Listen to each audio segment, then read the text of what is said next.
So a question I get asked quite a lot is, how do you actually decide which asset groups to segment your higher and lower demand performance max campaigns? Now, this is the exact rationale and tactics that we use to segment our higher and lower demand PMAX campaigns for our e-commerce clients at Growth. Now, what this looks like is something similar to this. So we have a higher demand campaign here, which is our top 20% of products. And then we have our lower demand campaign here, which is the rest of our products, the 80%.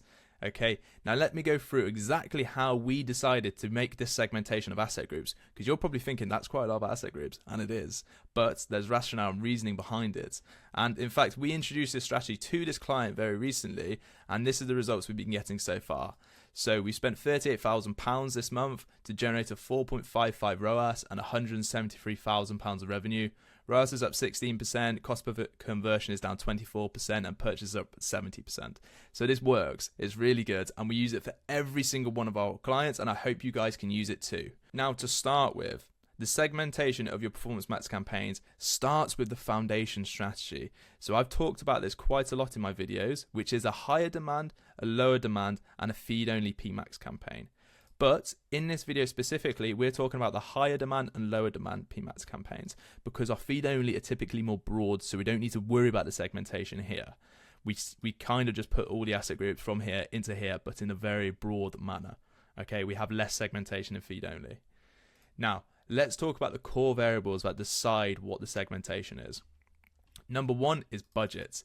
Number two is product category performance, the purchase value and volume. And number three is keyword research, understanding the user's search, how that user is actually searching, what are important keywords or variables in their search that we could use to segment our PMAX campaigns slightly further so we can match their search. Now let's talk about number one, which is budget. And to put it simply, if you have less budget to play with, then I would recommend you have less segmentation of your PMAX campaign asset groups and you have a more straightforward strategy. And this is simply because you need to maximize your ROI of your campaigns. And if you think about it, we have a cost per click, which would be the same for a client spending $5,000 a month or compared to someone spending $50,000 a month. And we also have a conversion rate to think of. So if you have loads of asset groups, but you only have $5,000 of ad spend to play with, you're spreading yourselves really thin.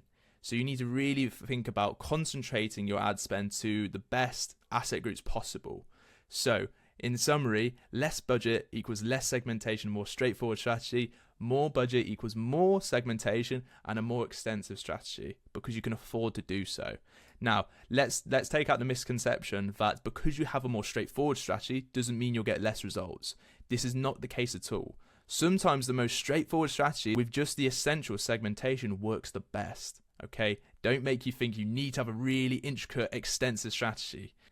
Now, number two, let's talk about product performance. In summary, higher and lower demand PMAX campaigns are segmented using the 80-20 rule of business. And what this means is 80% of your revenue comes from 20% of your products. So our higher demand campaigns are going to be the top 20% of your products, and the lower demand campaign are going to be the 80% of our products or the rest of our products. Okay, and like I said with feed only, we just put all our products in one campaign for this one. And then we get proof of concept to then scale it out. Okay, that's how we typically start. Now, when identifying the top 20% of products, I mean, as a business owner, you're probably already going to know which are your winning products, which are your top 20% of products that generate 80% of your revenue. But what we do when we onboard a new client is this.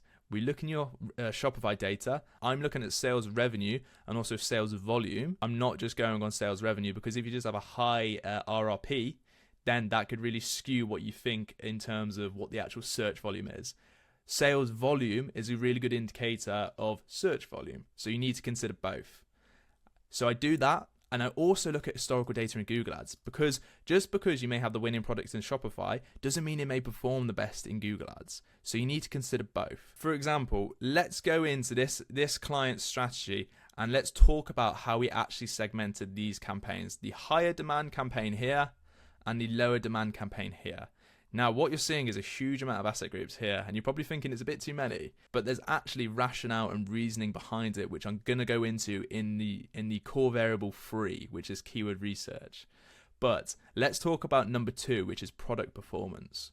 So in the higher demand campaign here, what we've identified is our winning top 20% of products. The categories are mattresses, headboards, and divan bed sets. Now, if you haven't guessed by yet, this is actually a client who sells beds online. What we identified from the historical data in Google Ads and then also the data in Shopify is that these are our winning products, the winning product categories.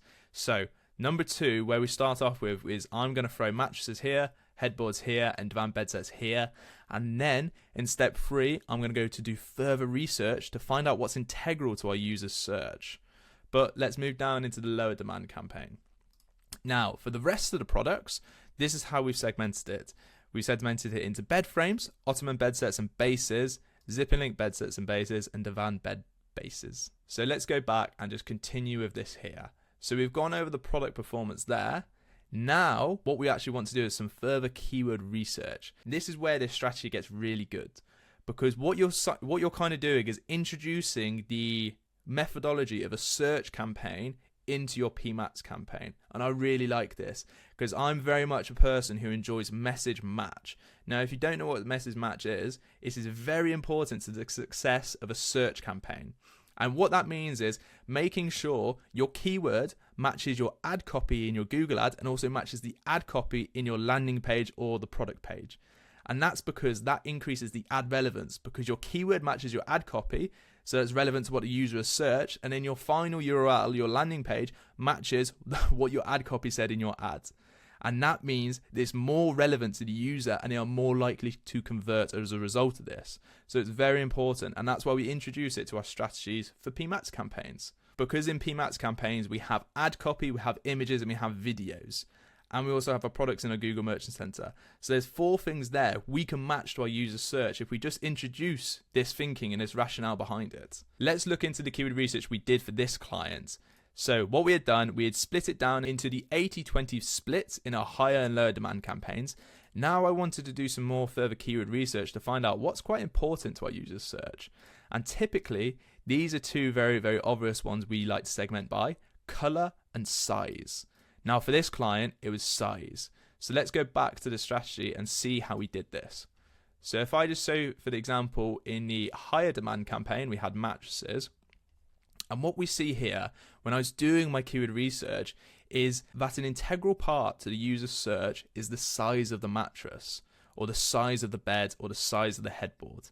So that's how we segmented it in our asset groups. We have a single mattress here, small double, king size, super king, also orthopedic. This is a really good winning product, and then zip and link mattress.